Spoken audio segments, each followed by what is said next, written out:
Hi, everybody. Thank you so much for joining us again for our second reading of the season.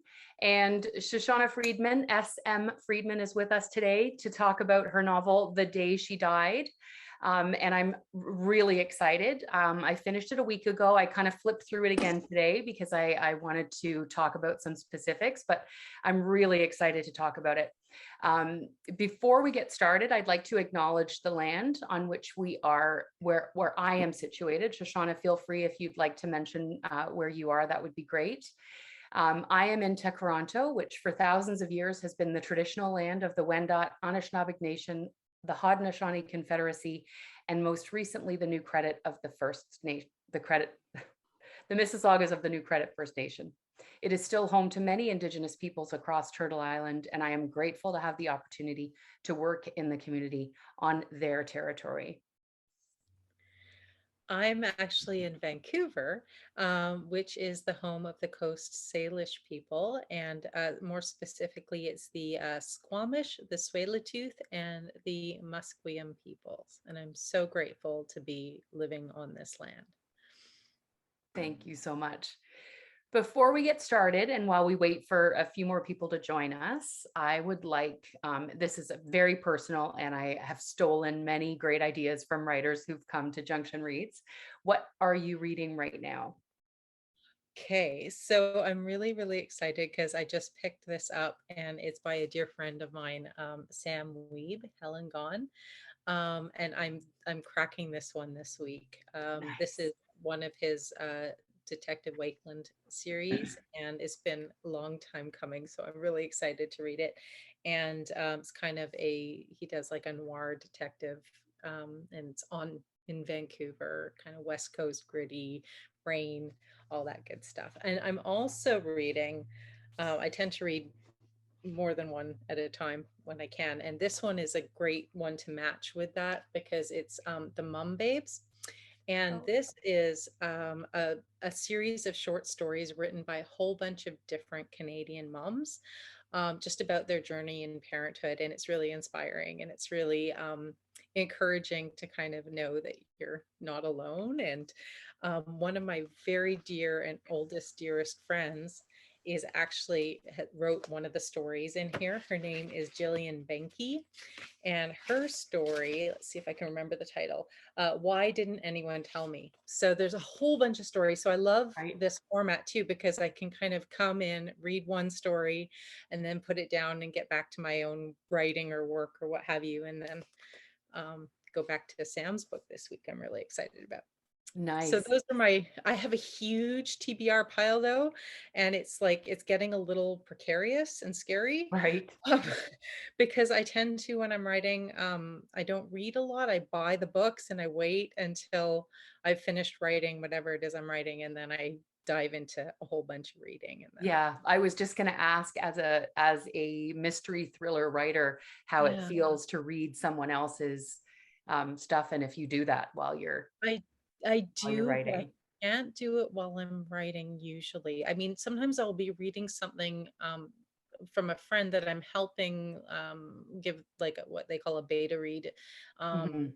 Reading it for the purposes of helping them, but I don't tend to read for pleasure while I'm writing. I kind of have to compartmentalize that a little bit. Right. Yeah. Yeah. Well, I am excited to hear an excerpt from The Day She Died. Before we do that, do you mind if I share your biography with everybody? Oh, that would be great. Who are you anyway? Yeah, exactly. Who is this person? Um, Shoshana S.M. Freedman studied at the American Academy of Dramatic Arts in New York and has also worked as a private investigator in Vancouver. After returning to her first love, writing, she published her debut novel, The Faithful, with Thomas and Mercer. It has become an international Amazon bestseller and reached the quarterfinals in the Amazon Breakthrough Novel Award and was selected by Suspense Magazine as a best debut of 2015. The sequel, Impact Winter, was published in 2016, and she is currently working on the third and final installment in the series. The Day She Died was published by Dundurn Press in April of this year, and it is also available as an audiobook. book. Her next novel, Blood Atonement, will be available from Dundurn Press in fall of 2022. She lives in Vancouver with her husband and 2 children. And a cat now. And a cat. And a cat now. Shoshana, I'm so excited to hear you read. Thank you. So The Day She Died is a story about Eve Gold, and she's an artist living in Vancouver. At the beginning of the story is involved in a really, really horrible car accident that causes brain damage. And so the story kind of goes back and forth in time from but kind of chapter by chapter. And in some of the chapters, it's from the accident going forward as she's trying to recover and heal and go on with her life. But time keeps slipping, her memory keeps slipping, she keeps forgetting things and starting to remember some horrible things that happened to her in her life, and maybe some horrible things that she's done that she feels enormous amount of guilt over in her life. And then interspersed with that, we go back in time to moments in her childhood, usually captured around a birthday. So this, I'm going to read from chapter 6, and I've read the beginning chapter quite a few times, so I felt like I'd like to go a little bit further into the book. And this is chapter 6, and it's Eve's 17th birthday. Eve had spent her whole life trying to understand her mother. Publicly, Donna Gold was a saint. She was the founder and CEO of a charity organization called Under Our Wing.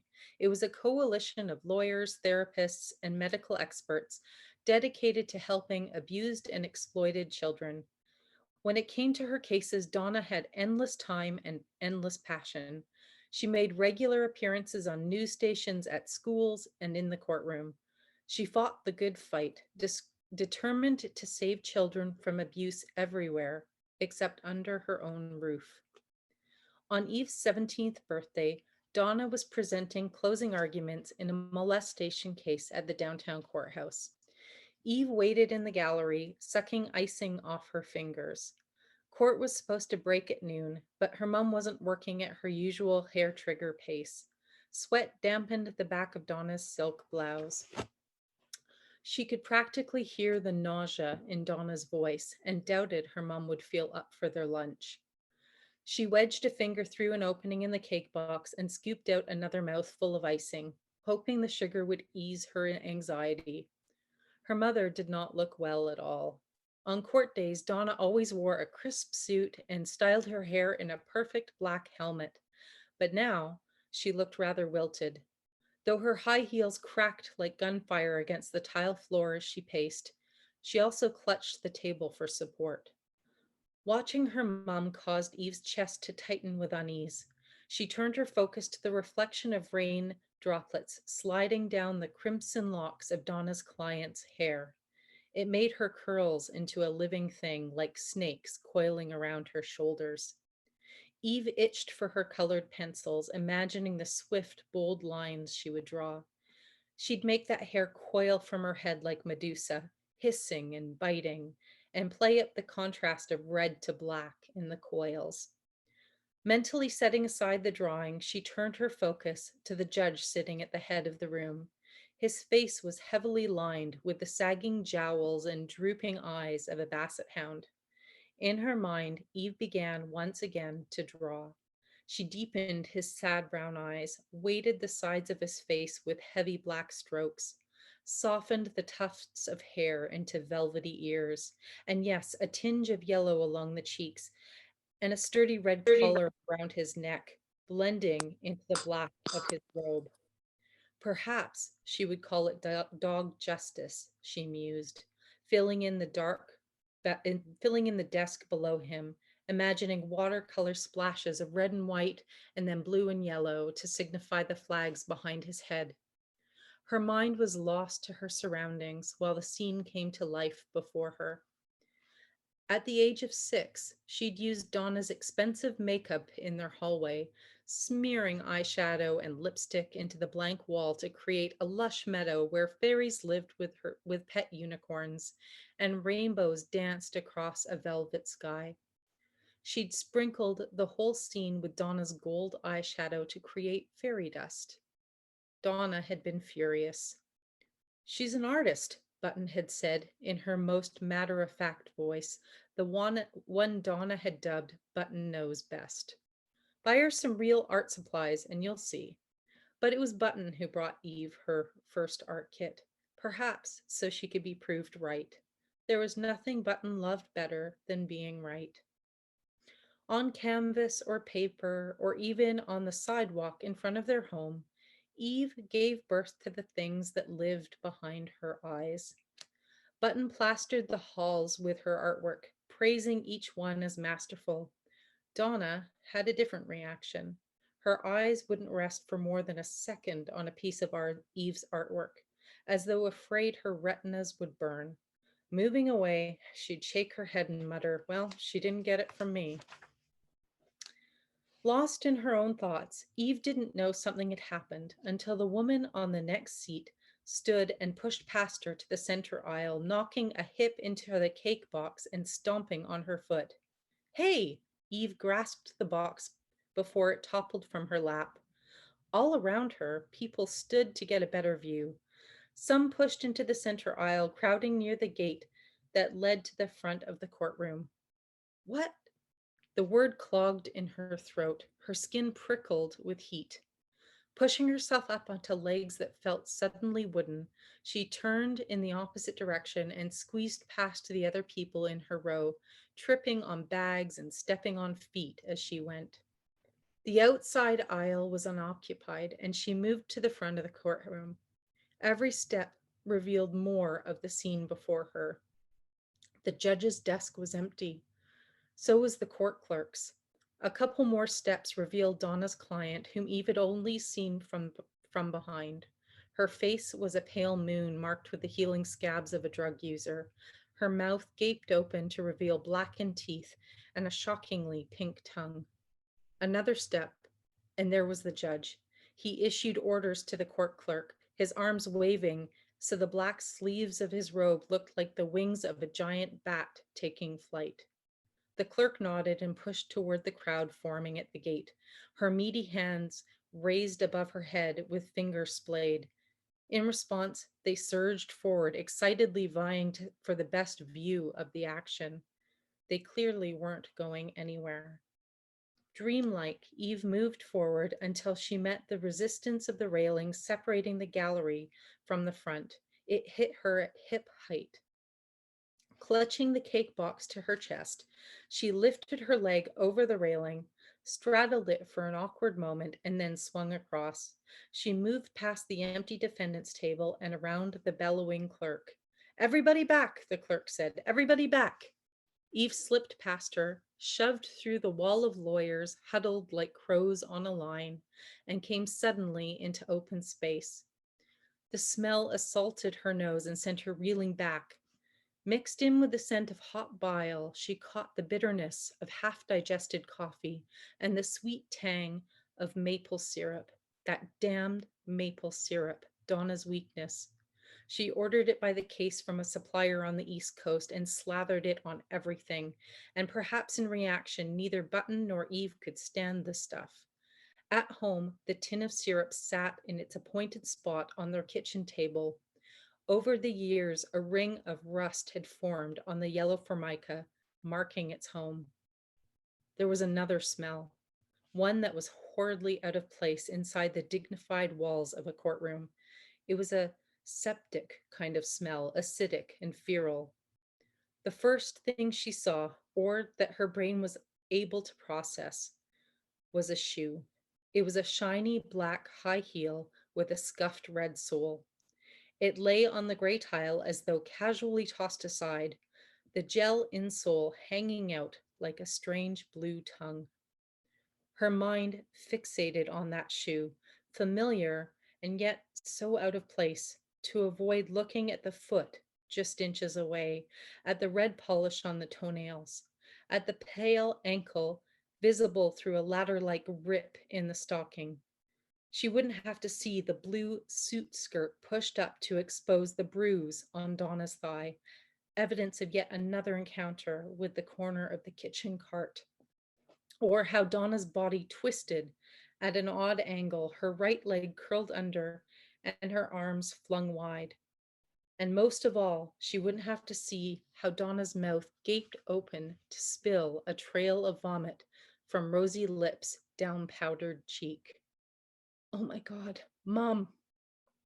The shock swept through her, exposing memories like bones. She crawled right over him, not knowing he was there. A tuft of black hair was still attached to his skull. The room tilted sideways and she went with it, head hitting the floor just feet from where her mother lay. The tile felt cool and slick against her cheek. She'd clung to the log, fighting the pull of the icy current. Splinters prickled her skin and Sarah's tears were salty on her lips. The bakery box hit the floor and split open in a splatter of cake and icing. It sprayed Donna's blouse, her cheek, and her hair. A large chunk hit her perfect black eyebrow, paused for a moment, and then slid off. And her eyes, when she looked up, the stars were bleeding. You have the eyes of a cat hunting in the moonlight. The women in Eve's family all had the same distinctive amber-colored eyes, wide set with a downward tilt at the outer edge, so they looked perpetually sad. It was the only trait she'd inherited from her mother, or so she believed.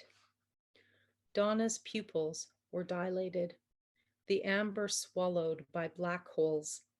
They fixed on her with blank accusation, as though everything Donna had merely suspected was at last confirmed. There was blood in the ground if you knew where to dig. I'm sorry, Eve whispered, but it was too late to ask for forgiveness.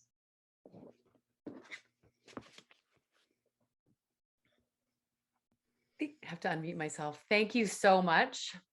I love that scene. It's actually a scene I had to read. I had to go back and read because I got to a point, and this speaks to my first question. I got to a point where I actually asked myself, wait, I think I missed something.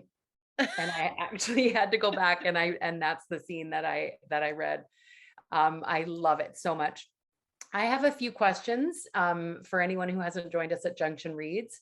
I kick off a conversation with our writer, and the chat is open to questions. Kaylee will monitor them throughout. So if anything pops into your head that you would like to ask Shoshana, please put it in there, and Kaylee will ask on your behalf at the end. So as I mentioned, I want to talk about plotting, and I'm going to read this question because I am so scared about offering something up. So the potentials for spoilers are scary for me. It's really hard with mysteries. I know.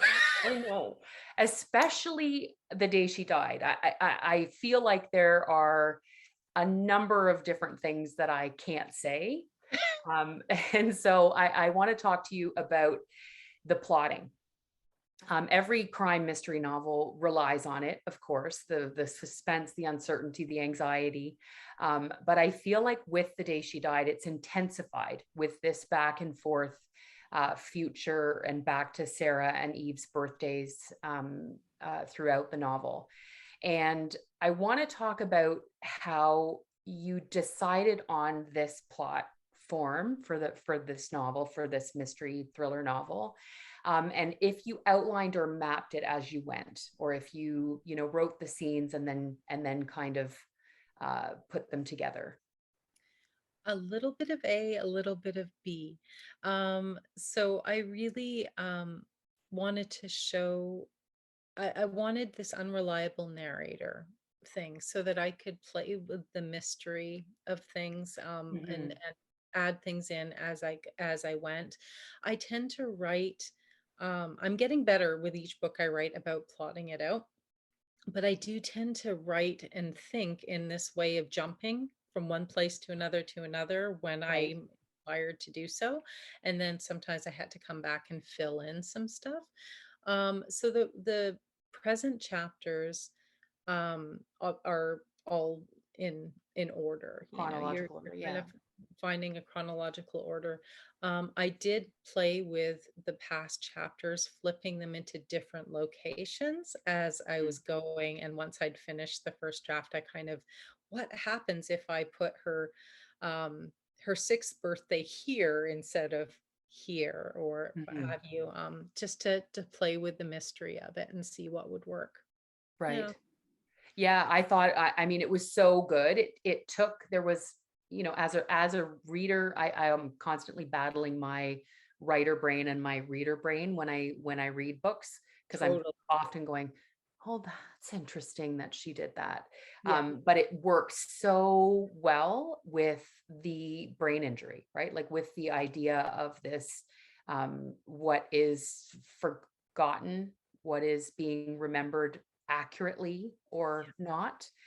And the novel itself is full of secrets and forgetting, either deliberately or not, and remembering things differently.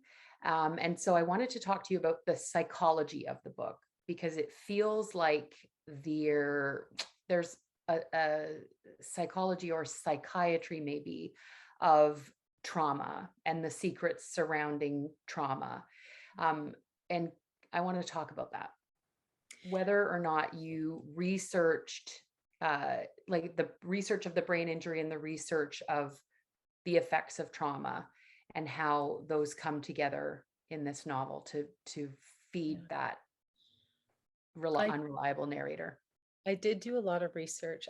More, I mean, definitely in regards to the brain injury, but Eve was already doing that even before the accident. So Hmm. she did this, she'd forget the things that she'd done or the things that had been done to her, um, in order to survive. She Hmm. basically lives her life in this mentality of survival mode. She can't focus on or face the things that have happened because they're too awful, and she's done some awful things, and she can't she can't go on and live a daily life if she thinks about that. So I actually use the fact that she's an artist, which is inspired by my mom, which I think my mom might be here. My mom's an artist. I used that as the way Eve's brain works. If she doesn't like something, doesn't like the way it is in real life, she wipes it off and she paints over it and she starts Hmm. again. So she kind of creates her own reality. And after the accident, she just doesn't even remember what she's created anymore. She's kind of in this state of like, what is real? I created this whole different reality from what was real in the first place, and now I don't know what's what. Hmm. Um, so, but that's the way her mind tends to work. Yeah. And that the legacy of trauma is also played throughout the book, and the three people at the heart of that trauma: Eve, her mother Donna, and Button. I thought there was a really beautiful scene about halfway through the novel. Button, Eve's, who is Eve's grandmother, if nobody understood that, she talks about how she talks about faith and learning at the knees of her own grandfather, who was a rabbi. And she says that Eve grew from those roots of belief. And I felt in that moment that it wasn't that she was necessarily speaking about faith, but that Eve also grew out of the experiences of Button and her own grandfather and For that trauma. And I wanted to talk about how trauma, and this again, maybe not a writer's perspective, maybe a personal experience, a personal perspective, but Mhm. how trauma and secrets and trying to hide them can grow from trauma itself. Absolutely. Absolutely. I mean, you get to this point where it's like you have to be able to get up and go on. And how do you Mhm. do that if there's so much that's been weighing on your heart, and so much that's been done to you? I mean, Eve, um, in particular, you mentioned the relationship between her grandmother Button and Donna. She has a really fraught relationship with her mother, Mhm. Yeah. right from day one. And she never understands why her mom kind of treats her the way she does. Her mom doesn't have a lot of love for her, doesn't have a nurturing for her. In fact, she feels from a child's perspective like her mom hates her, or Mhm. doesn't or regrets that she's even there, or, and then tries to kind of shove her into different institutions of, to try and fix her, rather than dealing with Eve as a human who may have gone through stuff. She ignores the things that have happened to Eve and just shoves her at somebody else, like, you fix her. Yeah. And so the only person that she has in her life is Button, her grandmother, who's the doting, loving, nurturing, you're an artist, let me buy you all the art supplies. You're an artist, I'm going to turn our garden shed into an art studio for you, which she Mhm. does. But because Button is so loving in that way, she can't go to Button either with the things that she's done, because she doesn't, this is the only person who loves her, and she doesn't want Button to see her for who she truly is Mhm. as well. And the things that might have happened to her, the things that she might have done, she can't be honest about it with her grandmother, because that's all she's got. Yeah. Yeah. And that, Donna, I love. And I don't know if that says something about me, but I tend to really like the most unlikable characters. And I Mhm. think that's because I really do feel that people are redeemable in, regardless of who they are. And I thought you did such a great job writing her as a shitty mom, but without us knowing the history of the family, without us knowing the history. She was a shitty mom, but also accomplished and um there, Yeah. and not that it's good enough to be a mother because you're there. um she is developed as a character that I felt I could like. Yeah. And I want to know how you thought about her, and whether, when you sat down to develop these characters, all of whom are fantastic, did you do a character study? Did you, do those 40 questions that you're supposed to answer as a writer? I absolutely, Or, yeah. yeah. Yeah, absolutely. One of the things that I do when I'm first creating a story is the character study, because to me Mhm. that is one of the most important and interesting things for me. I love to read about people who are have a lot of depth. There's good and there's bad and there's a mixture, and the things that have happened in their lives have kind of created who they are. And that's very Mhm. much the case for Donna. She's very damaged as well. And nobody helps her either, and she goes and she helps others. And so she's, in a community, in a society, she's like a hero. Yeah. She's the person that if you met her on the street or you met her at some function, you'd be like, this woman is amazing, look what she's doing, and she's so Yeah. well spoken and she's so intelligent. And yet she has absolute disconnect from her child, Yeah. and a fraught relationship with her mom too on the other end. So you have these three women living Right. in this home, and there's just conflict going on all over the place. Yeah. Yeah. Even the detail, and this is what sparked the idea for the question when I was reading the book, was the maple syrup. Mhm. Was it is such an like a perfect detail, and the ring from the rusted can and everything. I immediately thought, okay, this must have either dropped into the character study, or it's someone or whatever. It's a perfect detail, and how it lives in a circle in the novel, Yeah. I thought was done really well. Yeah, the rust ring, which is the same color as Donna's eyes, and the same, and Eve's eyes as well. They have that same rust colored eye, and so Yeah. there's a lot of imagery around the maple syrup. Yeah. Yeah. And the quicksilver, Mhm. throughout the novel, there is silver, like Yeah. whether or not it's the plant quicksilver, or just every once in a while, silver is dropped in. And again, it plays to the brain injury, and what is being remembered accurately and what's not being remembered accurately, what's being remembered sensually, if that Yeah. makes sense. Mhm. And So the Quicksilver, how did that come into your head, and how did you put it in the plot throughout? Well, Did you so the think about it? quicksilver is a kind of plant, Yeah. and I created this area along the river, actually, where I live in Vancouver. I just kind of fictionalized a little area and this quicksilver field. I wanted, for me, the atmosphere in this particular book was almost like another character. It was so important to me to create that fog, and that because she's in this fog of memories, and she walks through this field of quicksilver in her present after the accident. This Yeah. is kind of where Yeah. she gets lost here and there, and rediscovers memories.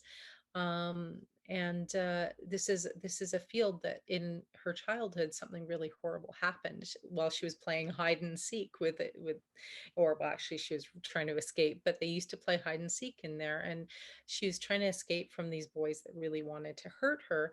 And she came upon a discovery, and I so there's been horrible things that have happened in this quicksilver, and I wanted Mm, that imagery of the dripping and the wet and the fog, and the you don't know what's going on a foot in front of your nose, and yeah. everything is damp and chilly, and which is like that around here, Yeah. especially in the fall on the river. Yeah. No, it was, and it's funny because I was thinking when I was reading how the color silver has so many sensual aspects to it, right? Like the brightness of it or the coldness of it. And um yeah, I just thought, yeah, I really enjoyed um the metaphorical use of silver, not just the quicksilver, but Well, the the color original silver title throughout. of the book was actually In the Silver Garden, which I still love. My agent, I think, was the one who was like, it kind of sounds like a geriatric story. Something like she made a few jokes. I'm like, okay, I can see your point. But that was the original title, was In the Silver Garden. So there was that whole tie-in that even played in the title originally. Yeah, Yeah. No, I mean, the day she died is pretty spectacular. That's like, it's much better title. Yeah, yeah, immediately right off the bat, you're just like, oh, what happened on the day this person died? right, exactly. Yeah. Um, I see we have a couple of questions here. Sorry. I don't want to hog you with my questions, but does anyone have any questions? Kaylee will ask on your behalf. Just type it in the chat. And we've got one right now, two right now. Yeah, I have one right now from Claire. And Claire asks, how much of your thriller and mystery building is informed by your work in private investigation? Oh, that's a great question. I think that not necessarily in this story, but it's played a bigger part in other stories. For example, Blood Atonement, which is the next book that's going to be published by Dundurn Press, actually 1 year from tomorrow. Um, and that one actually has a detective in it. So he's an RCMP detective, but the investigation or the investigative skills definitely played a part in that story. I think otherwise, what I really find is useful with my from my PI days is this ability to deeply research a topic, whether it's like, for example, with the day she died, I did a lot of research on near death experiences and what people go through, because Eve at the beginning of the story does have a moment where, she does die. And so I wanted to kind of delve into the depth of what might have happened to her, what she might have experienced at that time. Um, and so I feel like it gives me a really strong sense of how to properly research. And it also gives me a sense, actually, there's a combination thing. I also studied theater and acting. And so the combination of the acting and the PI, I think gave me an ability to really kind of deep dive into personality, into the emotions or what might be going on beneath the surface of a person's outward um, manifestation. Mm-hmm. I was going to ask you about the acting because the characters in this book are so alive, each and every one of them, and not alive in a tropey way. You know how sometimes you can read a book and you see them, you don't accurately see them, but you see them because you can assume Yes. what is meant by certain things. But each and every one of these characters, Eve, Donna, even Sarah, Mhm. and the relationship that she and Eve have there's so much emotional intensity in each and every one of them that I thought for sure, as the mom of an actor, I thought for sure this is some kind of character building class Very that you've much now so. honed this. Very Yeah. much so, because when you act, you're given the script and you get your clues from the script, and you might Mhm. get a little bit more about your particular character, but then you have to create a whole world around them. Even if they've only got 5 lines, they're still a whole human that you create, Yeah. because you have to have that depth to them, a whole backstory, a whole, the goods, the bads, the psychological, the way they'll look at the world. You have to create a world through their eyes. um, Yeah.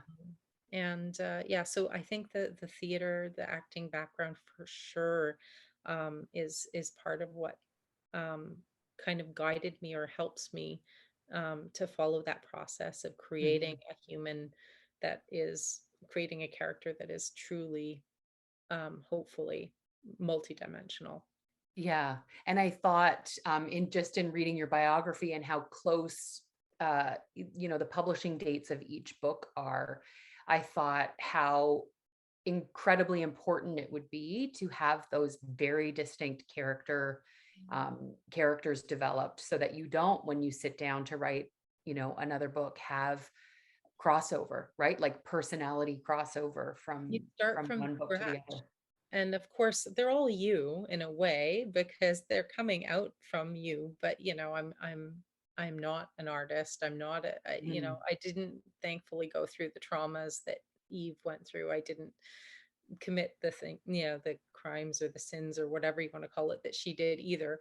Um, but they're still you, and then you Mhm. have to take them in a new direction. And I think one of the best moments as a writer is when that character that you've created suddenly becomes real, and then they start to take on things that you hadn't actually planned, and you're like, Right. oh, okay, you're that too, all right. And they start to speak in their own words, and um that's a moment that sometimes comes early in the story, and unfortunately sometimes comes really late, and then you Right. have to go back and like go, okay, now I know who you are, okay, I get it, now I got to fix all of this. So Yeah. yeah.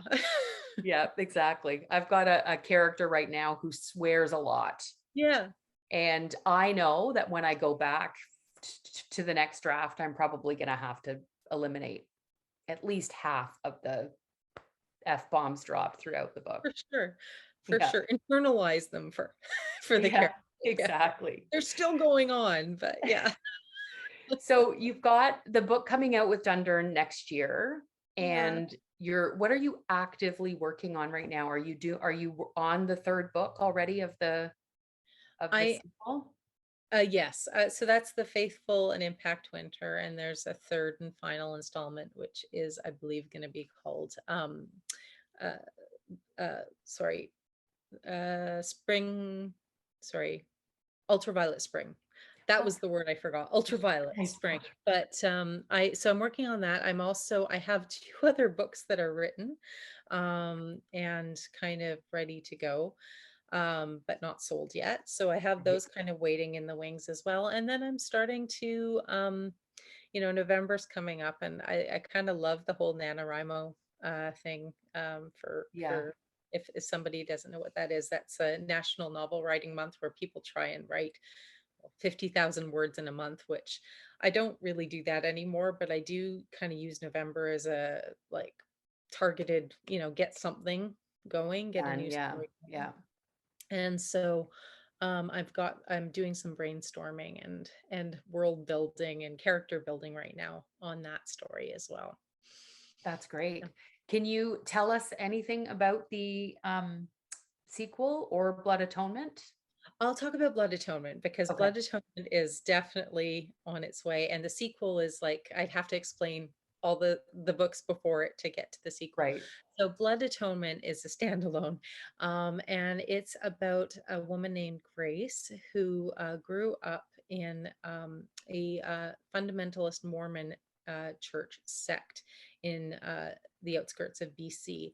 And so I kind of took the if you don't know what the fundamentalist Mormon church is, they are the ones that still believe in plural marriages.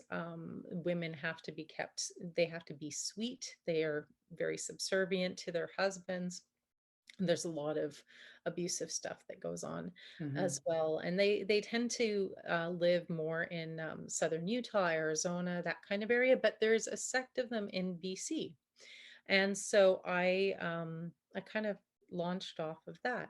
And so Grace is a woman who grew up there and escaped at the age of 18 with several other children. But based on the trauma of what she went through as a child, she's developed, I'll call it multiple personality disorder. And which is usually based something that occurs when people are abused and their brains need to protect themselves from what's happened to them as children. And so years after she escaped with these other children, the other children that she escaped with are dying under suspicious circumstances, and Grace, or one of her alter personalities, becomes a prime suspect in their murders. And Grace has to determine whether it's her, whether she's the, committing these murders, or whether she's the next victim. Right. So that's Amazing. Blood Oh my Atonement. God, I'm so excited. I'm so Next excited. October. Yeah. Yeah, I'll send you an email and put you in the schedule for Yes. next year. For next year. Yeah. Yeah. It feels like, it's like, oh, it's a year out in time, but it just goes like that. It's going to be so fast. So Yeah. Yeah. Well, I'm so excited for you. Kaylee, I'm sorry. I didn't mean to cut you off. Are there any more questions? Yeah, there's one more. Sorry. No, that's okay. I came in after you had started chatting, so it came in at the end. This one's from Laura, and Lauren asks, when writing a mystery, how do you tend to build? Do you start from the end and work your way back, or does it start with one vignette that you expand upon? that is a really great question. I tend to start at the end.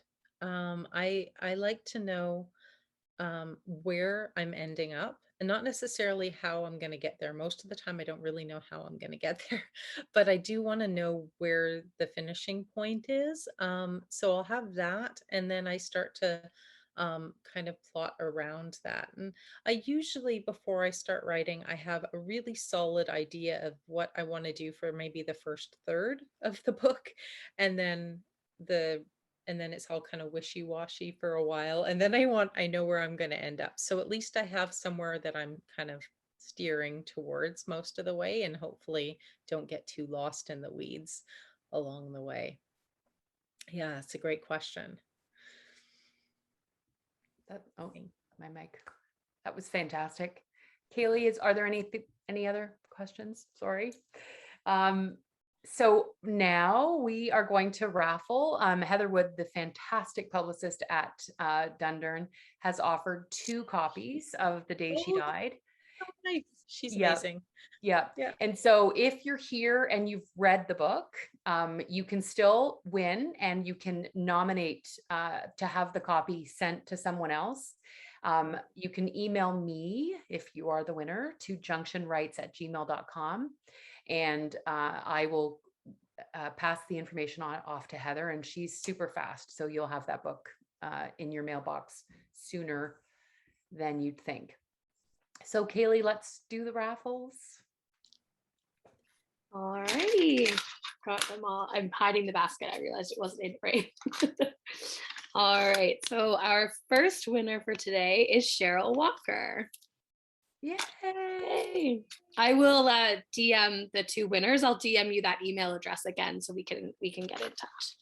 All right, rifling through again. All right, and our second winner is Marianne Miller. Yay! That's it. And the two people I've been looking at mostly throughout the event. Congratulations. So just send me an email with your full name and address, and I'll pass that off to Heather and she'll have that book out to you.